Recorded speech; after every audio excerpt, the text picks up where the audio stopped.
I'm Sahana Sundaraman from the Journey to Canada team, and I am here to talk about visa medicals.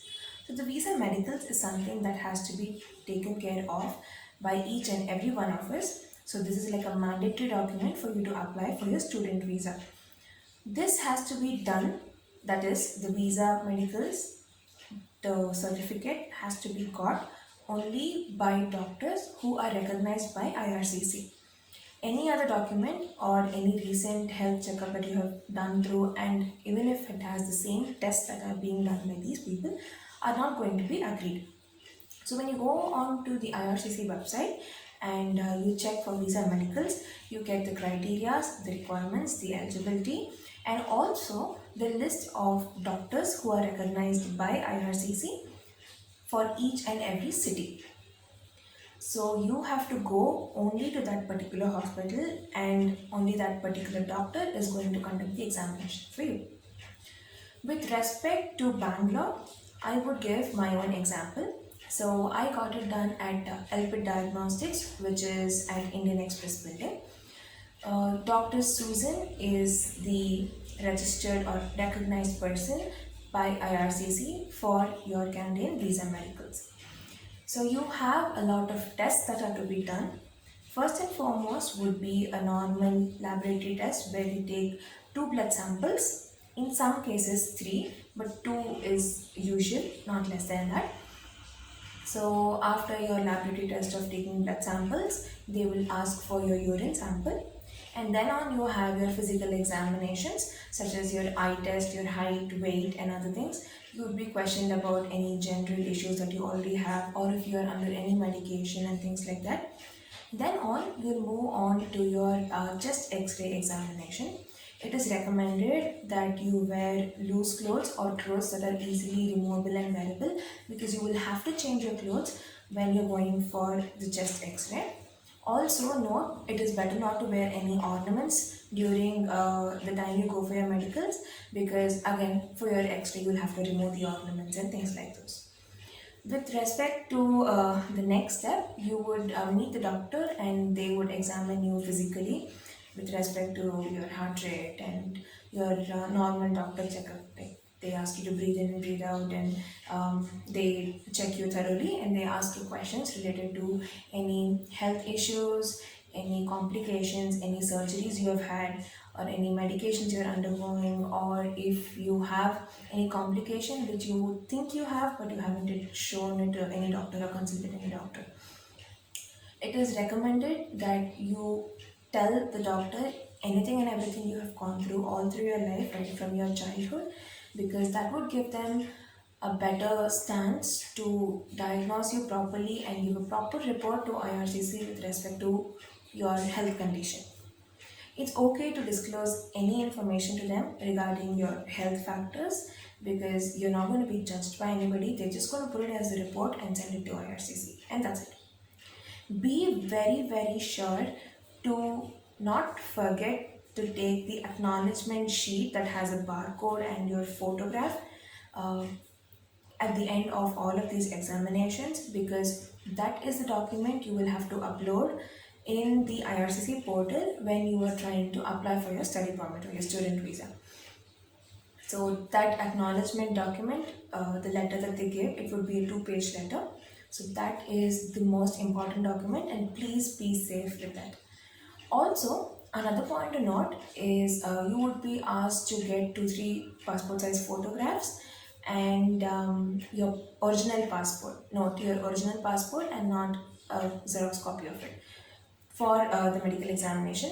Also carry your offer letter which you would have got from your designated university, and any other supporting medical document if you are undergoing any medication, that is the prescription by any other doctor or even by a dietitian, and the medicines that you are taking if you are under any medication.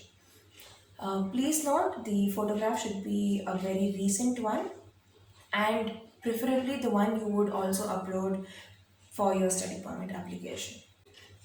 Another important thing to note from apart from all these is the amount this medical examination would cost. So there are two hospitals in Bangalore which are recognized by IRCC and total of five doctors. So there are three doctors from Fortis and two from Elbit.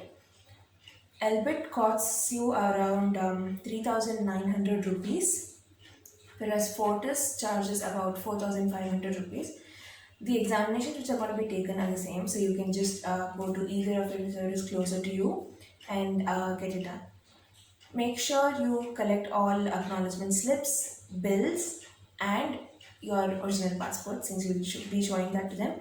So please collect all of these by. With respect to the safety and hygiene that these hospitals follow, it is excellent. And even in this pandemic situation, they are following all kinds of safety norms. They make sure you're properly sanitized, the beds are sanitized, each and every instrument they use is sanitized, it's all clean. There is social distancing followed, everybody is wearing a PPE kit, and they make sure even you follow everything like wear a mask and you keep sanitizing yourself regularly and all of those. The reports of the laboratory test can be collected within a day. The actual report what the doctor writes and sends it to IRCC is not available for you to look at. It would be directly uploaded onto your portal. So that is why they ask you for your passport. So with respect to that particular reference number, that is your passport number, they would send the report. And when you start filing your application for your study permit, that is your or your student visa, that acknowledgement or that particular report is connected automatically. So that is why you will have to have that acknowledgement sheet that they give and scan and upload that document, because the barcode in this and the barcode with which they send your report are the same, and if they don't match you are in trouble. I mean, you might have to redo your medicals and things like those. So that is only a note of caution. Apart from that, this is a very simple procedure. You do not have to worry about anything. It's going to be very simple, very smooth, not much to worry about, and people are going to be very friendly. With respect to India as a country, there are lots of cities where there are recognized doctors. So, if you are in a city where there are no hospital recognized by RICC, just try to go to your nearest city and get this done. Maybe in this situation of COVID, it might be a little difficult, but shouldn't be that much of an issue. And the thing why I'm telling is please go to your nearest city and get it done, even if you're in a place where it is not available, is because you are not exempt from medicals.